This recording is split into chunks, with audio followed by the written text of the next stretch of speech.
এই বছরে যদি আমরা সামগ্রিকভাবে আলোচনা করি, একবারে ফ্লাওয়ারিং থেকে শুরু করে এই পর্যন্ত মানে আম সংগ্রহ কিন্তু বাই দিস টাইম শুরু হয়েছে। তো কিছু কিছু বাগানে, এটা কিন্তু সব জায়গায় না, কিছু কিছু বাগানে ভালো সাইজ হয়েছে। তো এটার কারণ যদি আমরা দেখি, আর্লি অবস্থায় যখন আমগুলা ফ্রুট সেটের পরে ডেভেলপমেন্ট হচ্ছিল, যখন বয়সটা আমরা দেখছি যে 25 থেকে 35-40 দিন, এই জায়গাটাতে আসলে সেরকম বৃষ্টি পায় নাই।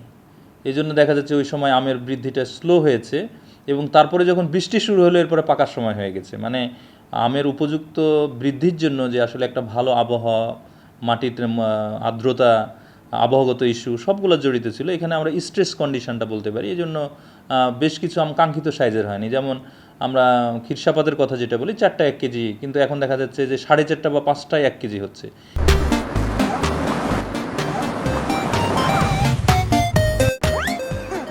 ন্যাংড়া কোনো কোনো বাগানে হয়তো 5টায় হবে, কিন্তু বেশিরভাগই 6টা বা আরও বেশি লাগতে পারে। তো এটা আমরা বলতে পারি যে স্ট্রেস কন্ডিশনে আমের ডেভেলপমেন্টটা ভালো হয়নি। আর এই অঞ্চলের অনেক জায়গাতেই পানি দেওয়ার সেভাবে সুযোগ নাই, মানে ইচ্ছা থাকলেও এটা আসলে হয় না। তো ওই সময় যদি আরও 1-2টা বৃষ্টি হতো তাহলে হয়তো আমের সাইজটা আমরা যেটা আশা করছি সেটাই হতো। আরেকটা বিষয় হলো যে এখন আমরা যদি বলি চাঁপাইনবাবগঞ্জ জেলার প্রেক্ষাপটে গোপালভোগের ভরা মৌসুম, এবং ক্ষীরসাপাত আমও কিন্তু বাজারে আসতে শুরু হয়েছে। এবং এখন আমরা বলবো যে যারা আমাদের আম প্রেমিক আছে তারা কিন্তু ইচ্ছা মতো গোপালভোগ, ক্ষীরসাপাত আম কিন্তু খেতে পারেন। এবং এখন কোনো ধরনের ঝুঁকি নাই। মানে আমি প্রায়ই বিভিন্ন চ্যানেলগুলোতে দেখছি তারা বলছে কার্বাইড, ফরমালিন। আসলে এখন এটা ব্যবহার করার কোনো দরকারই নাই, কারণ গাছের গোড়ায় যদি 10 মিনিট কেউ দাঁড়িয়ে থাকে কমপক্ষে 2-3-4টা আম কিন্তু তার মাথার উপর পড়বে। তো এই অবস্থায় আসলে আমকে পাকানোর জন্য যে আপনার অতিরিক্ত কিছু ব্যবহার করতে হবে, আসলে এটা কেউ সাধারণত করে না বা করার প্রয়োজনও হয় না।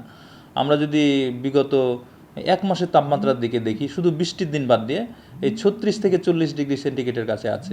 তার মানে আপনি যে জাতের আমি হোক, এটা একটু আগে পাকবে। মানে আমাদের যে টেন্টেটিভ একটা ডেট করা আছে বা আমাদের ধারণা আছে যে ন্যাংরা 12 তারিখে চাপে শুরু হবে, কিন্তু আপনি দেখবেন যে এটা 8 তারিখের দিকে কিন্তু শুরু হবে। এর কারণটা হলো যে আবহাওয়াটা এক্সট্রিম হট, এবং তাপমাত্রা যত বেশি হবে আমের পরিপক্কতা তত এনহান্স হবে এবং তত দ্রুত পাকবে। এবং এটা একটা সমস্যাও হতে পারে যে ক্ষীরসাপাতের মাঝেই ন্যাংরা ঢুকছে বা ন্যাংরার মাঝেই আম্রপালি বা ফজলি ঢুকছে, এই সমস্যাটা কিন্তু এবার হতে পারে। তো আমরা আশা করছি যে সামনে যে সময়টুকু আছে এখানে যদি মাঝে মাঝে একটু বৃষ্টি হয়, তাপমাত্রা যদি একটু কম হয়, তাহলে ভালোভাবে আমগুলো পাকবে। আর যদি এরকম হয় যে এই তাপমাত্রা বৃদ্ধির হারটা যদি বাড়তে থাকে, মানে যদি 40 ক্রস করে, তাহলে দেখবেন যে আমের পাকার যে ক্রমটা এটা কিন্তু ঠিক থাকবে না। এটা দেখা যাচ্ছে যে এই হিমসাগর বা ক্ষীরসাপাতের মাঝেই ন্যাংরা আসবে, ন্যাংরা শেষ না হতে হতে এই ফজলি এবং আম্রপালি আসবে। তো এই ঘটনাটা ঘটতে পারে।